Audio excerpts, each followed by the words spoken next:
नमस्कार, जय हिंद। हमारा नाम पंकज है और एक बार फिर से 2 वर्ष बाद हम उस विषय पर चर्चा करने आए हैं जिस विषय पर चर्चा करना हमने 2 वर्ष पहले ही छोड़ दिया था। क्यों छोड़ा, क्या वजह रही, वो सब बताकर आपका समय व्यर्थ नहीं करेंगे, सीधा मुद्दे की बात करेंगे। और ऐसा हो सकता है कि इस वीडियो को अपलोड करने के बाद कमेंट बॉक्स में बेहद सारे लोग शायद हमें गालियां दें, बहुत सारे लोग हमसे डिसएग्री करें और ऐसा भी हो सकता है कि बहुत सारे लोग हमें सपोर्ट करें, हमसे एग्री करें। ये सब मैं आप लोगों पर छोड़ता हूं क्योंकि हम एक डेमोक्रेटिक कंट्री में रहते हैं और डेमोक्रेसी में आपका हक है कि आप हमारे साथ होना चाहते हैं, आप हमारे खिलाफ होना चाहते हैं, बिल्कुल पूर्ण रूप से आप स्वतंत्र हैं। मुद्दे पर आते हैं। मुद्दा है मोदी जी का 2.0 का कार्यकाल। जैसा कि हम जानते हैं कि मोदी जी को प्रधानमंत्री बने 7 साल हो गए हैं। पिछले 5 साल अब छोड़ रहे हैं, पिछले 5 साल की बात नहीं करेंगे, 2 साल की बात करेंगे क्योंकि इन 2 सालों में नए नए वादे किए गए, नए नए रूपरेखाएं रखी गई और नई नई टीम मोदी जी के साथ जुड़ी। तो इन 2 सालों में और जनता के पास ही बेहद अवसर आए मोदी सरकार को परखने के। मैं फिलहाल अपने बारे में बता दूं तो कुछ मुद्दों में मैं मोदी जी के साथ हूं, कुछ मुद्दे में मैं मोदी जी के खिलाफ हूं। तो ऑब्वियसली जिन मुद्दों में मैं मोदी जी के खिलाफ उन पर ही बात करूंगा क्योंकि मुझे लगता है यही एक हेल्दी डेमोक्रेसी का नज़रिया होता है, यही एक हेल्दी डेमोक्रेसी होती है कि आप अपनी बात रख पा रहे हैं। तो मैं बता दूं कि इन 2 वर्षों में हमारे देश की जनता के पास बेहद ऐसे अवसर आए जिनमें देश की जनता ने मोदी सरकार को परखा। एक सबसे बड़ा मुद्दा कोरोना काल का था जिनमें मैं तो कुछ रूप से मोदी सरकार के साथ हूं क्योंकि पिछला जो कोरोना काल था वो मोदी सरकार ने बिल्कुल अच्छी तरीके से मैनेज किया था। इतनी कैजुअलिटीज़ हमारे देश को नहीं हुई थी जितनी कैजुअलिटीज़ इससे दूसरे कोरोना काल में हुई और इस दूसरे कोरोना काल में मैं मोदी सरकार के खिलाफ हूँ। क्यों हूँ वो मैं आपको बता देता हूँ। कई लोग शायद अभी ये बोलेंगे कि शायद कांग्रेस सरकार भी ऐसा करती, कई सारी पार्टियों ने वही ऐसा किया, तो उसके बारे में भी मैं बात करूँगा। फिलहाल एक ट्वीट मैं आपको दिखा रहा हूँ। एक ट्वीट अभी आप देखिए, स्क्रीन पर आपके एक ट्वीट आ रहा होगा। ये ट्वीट खुद मोदी जी का है। इस पर लिखा हुआ है speaking at massive rally in Bardhaman. अब कई लोग शायद ये सोचेंगे कि भाई ये रैली का ट्वीट मैं क्यों दिखा रहा हूँ, तो देखिए इस ट्वीट का आप डेट भी देखिए। ये डेट है 12 अप्रैल 2021 की।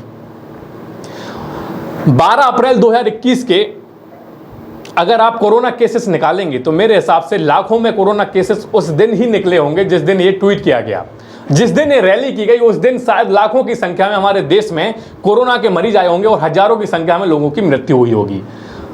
तो ये मिसमैनेजमेंट ही था कि भारत सरकार या हमारे देश के प्रधानमंत्री कोरोना पर ध्यान ना देकर ऐसी रैलियां कर रहे हैं जिससे कोरोना शायद और बढ़ता। क्योंकि कोरोना जो हमें बताया गया है सरकार की तरफ से कि भाई गैदरिंग नहीं करो, कोई भी फंक्शन मत करो, शादियों में 10 लोग जाओ, किसी की मृत्यु होती है तो 5 लोग जाओ और ऐसा अगर होता है तो 2 लोग ही करो, कार में भी मास्क पहनो, अपना घर पे भी मास्क पहनो, ऐसा बताया गया सरकार की तरफ से। लेकिन ये रैलियां कोरोना काल की ही रैलियां हैं, ना तो यहाँ मास्क की जरूरत है ना सोशल डिस्टेंसिंग की जरूरत है।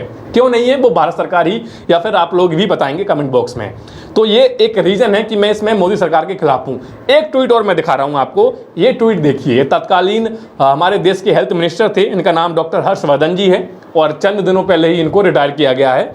और इनका ट्वीट देखिए, इसमें लिखा हुआ है असम में 2 चरणों की वोटिंग के बाद आज तामुलपुर में पीएम श्री नरेंद्र मोदी की जनसभा में आशीर्वाद देने उमड़ी भीड़ से स्पष्ट है कि राज्य के लोगों को डबल इंजन की सरकार चाहिए। असम के लोग विकास, स्थिरता, शांति, भाईचारा, सद्भावना के साथ हैं। ये ट्वीट है 3 अप्रैल का। 3 अप्रैल में लगभग 90,000 केसेस हमारे देश में निकले थे। एक दिन में 90,000 केसेस निकले थे और हमारे देश के हेल्थ मिनिस्टर का ट्वीट है। वो हेल्थ मिनिस्टर या वो हेल्थ मिनिस्ट्री जो बार बार टीवी पर आकर हमको बताते हैं कि सोशल गैदरिंग मत करो, जो बार बार आकर हमको बताते हैं कि घरों में रहो, जो बार बार हमको बताते हैं कि कोरोना केवल भीड़ से ही फैल रहा है, एक दूसरे में इसी तरीके से जा रहा है क्योंकि हम गैदरिंग कर रहे हैं। और यही हेल्थ मिनिस्टर उस समय हमारा जो रैली है चुनाव का, जो बीजेपी का रैली है, उसको प्रमोट कर रहे थे। अब देखिए कई सारे लोग मुझसे ये बोलेंगे कि भाई उस समय कांग्रेस ने भी रैली की, उस समय आम आदमी पार्टी ने भी रैली की, उस समय टीएमसी ने भी रैली की, बहुत सारी पार्टियों ने रैली की। तो भैया मैं आपको बता दूं कि सत्ता में बीजेपी है और कुछ मुद्दों में मैं बीजेपी का सपोर्टर हूं। मेरा पूरा हक है कि मैं बीजेपी से ये सवाल पूछूं क्योंकि मेरा विश्वास बीजेपी पर था और शायद बीजेपी चाहती तो ऐसे रूल बना सकती थी कि कोई रैली नहीं होगी, कोई भी भीड़ इकट्ठी नहीं होगी, वर्चुअल रैली कर लो वो चल जाएगा, सोशल मीडिया पर रैली कर लो चल जाएगा, लेकिन ऐसी कोई भी रैलियां नहीं होगी। शायद अगर बीजेपी ऐसे रूल्स लाती तो शायद जनता भी खुश होती और जिन राज्यों में बीजेपी हारी है शायद वो राज्य बीजेपी जीत सकती थी क्योंकि जनता बीजेपी से यही आशा रख रही थी कि शायद सरकार ऐसे ही कदम उठाएगी, लेकिन सरकार ने जस्ट उल्टे कदम उठाए। ऐसा एक या दो ट्वीट नहीं है, ऐसे बहुत सारे ट्वीट हैं, आप गूगल करोगे तो आपको पता लग जाएगा।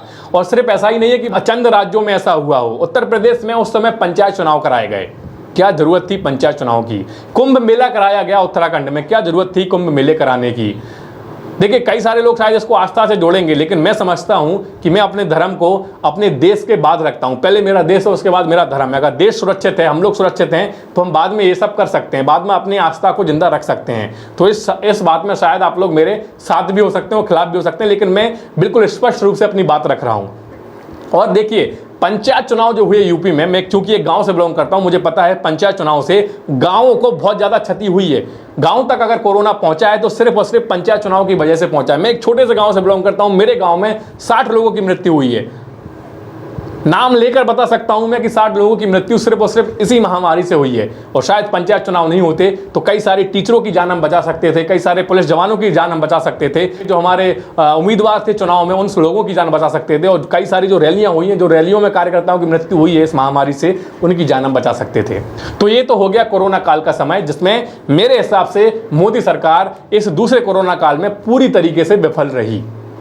मैं बार बार बोल रहा हूं कि पहला कोरोना काल मोदी सरकार ने अच्छे से मैनेज किया था, लेकिन दूसरे में मोदी सरकार पूरी तरीके से विफल हो गई। अब दूसरे मुद्दे पर हम आते हैं। दूसरा मुद्दा है महंगाई। बार बार सरकार हमसे बोल रही है भाई कोरोना काल में लोगों की मदद करो, बार बार सरकार का ऐसा बयान आ रहा है, बहुत सारे लोग भी ऐसा कर रहे हैं, मदद कर रहे हैं, अच्छा है। सरकार की तरफ से बहुत सारे ऐसे पैकेजेस दिए गए, कई 20 लाख करोड़, 2 लाख करोड़, 1 लाख करोड़, कई सारे ऐसे पैकेजेस आए, लेकिन मेरे हिसाब से वो पैकेजेस का फायदा आम जनता तक नहीं पहुंच पा रहा है, और खासकर मिडिल क्लास तक। तो अगर आपको मिडिल क्लास को ध्यान में रखना है या फिर भारत की जनता को फायदा पहुंचाना है, तो मेरे हिसाब से इन पैकेजेस के साथ साथ आप चाहे 1-2 पैकेजेस कम कर देते, लेकिन महंगाई को आप कंट्रोल करते तो शायद बहुत सुकून में रहती देश की जनता। पेट्रोल आज आप देखो लगभग 100 के पार पहुंच गया है। कई सारे लोग ये बोलेंगे कि भाई तो पेट्रोल अकेले से क्या होता है, लेकिन भैया जो लोग समझते हैं उनको पता है कि सिर्फ पेट्रोल महंगी जब होती है ना, तो पेट्रोल की वजह से और भी बहुत सारी चीज़ें महंगी हो जाती हैं, क्योंकि हमारा पूरा देश का जो सिस्टम है वो ट्रांसपोर्ट पर डिपेंडेंट है। चीज़ें यहाँ की वहाँ होती हैं, तभी हम चीज़ें ले पाते हैं। कई सारे जगह से अनाज आता है, कई सारी जगह से नमक आता है, कई सारी जगह से प्याज आती है, आलू अगर अलग अलग जगहों से आता है, वो ट्रांसपोर्ट के थ्रू ही आता है। और ट्रांसपोर्ट करने में पेट्रोल डीजल लगता है। पेट्रोल डीजल जब महंगा होगा तो ये बेसिक चीज़ें भी महंगी हो जाएंगी। आप देखिए, बहुत सारी कंपनियों में की एक पॉलिसीज होती है कि उनमें फील्ड वर्कर्स की नौकरियां होती है। हर एक कंपनी में होती है कि फील्ड वर्कर्स की जरूरत होती है, और फील्ड वर्कर के लिए ऐसा कहा जाता है कि भाई गाड़ी जब होगी तो आपको तभी फील्ड वर्कर का काम मिलेगा। और आप गाड़ियों के रेट देखिए, मैं ये ऐसा नहीं हवा में बात कर रहा हूँ, मैं ऐसा नहीं हूँ कि मोदी जी के खिलाफ बात कर रहा हूँ, जो सच है वो मैं आप लोगों के सामने रख रहा हूँ। गाड़ियों की कीमत, जो गाड़ी हमें 39-40 हज़ार की मिलती थी या फिर 45 हज़ार की मिलती थी, आज वही गाड़ी आज हमें 60, 65, 70 से नीचे नहीं मिल रही है। आपने इंजन तो चेंज कर दिया, B4 से B6 आप ले आए, लेकिन दाम में कंट्रोल नहीं कर पाए। दाम लगातार बढ़ रहे हैं, चंद दिनों पहले ही 3 से 4 हज़ार रुपये पर गाड़ी बढ़ गए हैं। अब वो जनता जो जोमेटो में वर्कर्स हैं, जो स्विगी में हैं, या फिर जो फ्लिपकार्ट में डिलीवरी का काम करते हैं, अमेजन में डिलीवरी का काम करते हैं, जिनकी सैलरी ही 8-10 हज़ार रुपये होती है, गाड़ियाँ वो कहाँ से लेंगे? क्योंकि आज अगर वो सेकंड हैंड गाड़ी भी लेना जाते हैं ना, तो सेकंड हैंड गाड़ी भी 30-40 हज़ार से कोई कम में नहीं देता। पहले 20-25 की मिल जाती थी, क्योंकि अब गाड़ियों के रेट बढ़ गए हैं। इस वजह से ये जनता भी परेशान है, और मुझे लगता है कि महंगाई पे कंट्रोल करना बेहद ज़रूरी है। अगर अभी कंट्रोल नहीं हुआ तो मोदी सरकार से मैं फिर से बोल रहा हूँ एक बार, शायद देश की जनता आपसे बहुत बड़े रूप में निराश हो जाएगी, और आपको इसका खामियाजा शायद अगले आने वाले चुनाव में भुगतना पड़ेगा। तो महंगाई के बारे में मैंने बात की, और कुछ बेरोजगारी के बारे में भी बात करना चाहता हूं कि बेरोजगारी भी अगर हम देखेंगे तो लगातार बढ़ रही है। बेरोजगारी पर भी कंट्रोल नहीं है। बहुत सारी ऐसी नौकरियां हैं जो होल्ड पर हैं, बहुत सारी नौकरियों के रिजल्ट नहीं आए। देखिए, इन विषयों पर वीडियो बनाने का मेरा सिर्फ एक ही मकसद था कि आम जनता की आवाज़ सरकार तक पहुँचे, क्योंकि मैंने पर्सनली खुद इस कोरोना काल में अपने परिवार में जब मेरे लोग ग्रसित हुए तो मैंने अस्पतालों के हाल देखे हैं। मैंने अपने परिवार के लोगों को कैसे बचाया है वो मैं ही जानता हूँ। मैंने उन दवाइयों के दोगुने रेट पे किए जो दवाइयों की मुझे ज़रूरत थी। तो आप समझ सकते हैं कि दूसरे कोरोना काल में कितनी भयंकर कालाबाजारी थी। हमने अस्पतालों को दनादन पैसे दिए, मुंह मांगे रेट के पैसे दिए, ऑक्सीजन के पैसे दिए, लेकिन फिर भी कई सारे लोग अपने लोगों की ज़िंदगियां नहीं बचा पाए। तो इनका शायद दर्द है जो मैं इस वीडियो के माध्यम से सरकार को बयां करना चाहता हूं।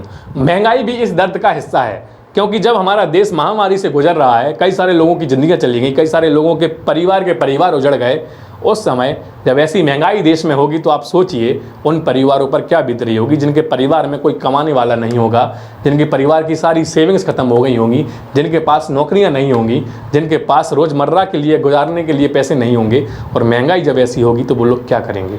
तो मेरी भारत सरकार से विनती है, मेरी भारत सरकार से ऐसी उम्मीद है कि शायद इस पर तेज़ी से काम होगा और आने वाले समय में हमने जो समय कोरोना का देखा वो फिर से हमें देखना नहीं पड़ेगा और शायद ये महंगाई भी कंट्रोल में होगी। तो इन्हीं शब्दों के साथ मैं इस वीडियो को यहीं पर रोक रहा हूँ। तो आप मुझे सपोर्ट करना चाहते हैं या फिर आप मेरे अगेंस्ट होना चाहते हैं, आप नीचे कमेंट बॉक्स में ज़रूर बताइए। अगर आप चाहते हैं कि ये वीडियो भारत सरकार तक पहुँचे तो मुझे इसमें आपका साथ चाहिए।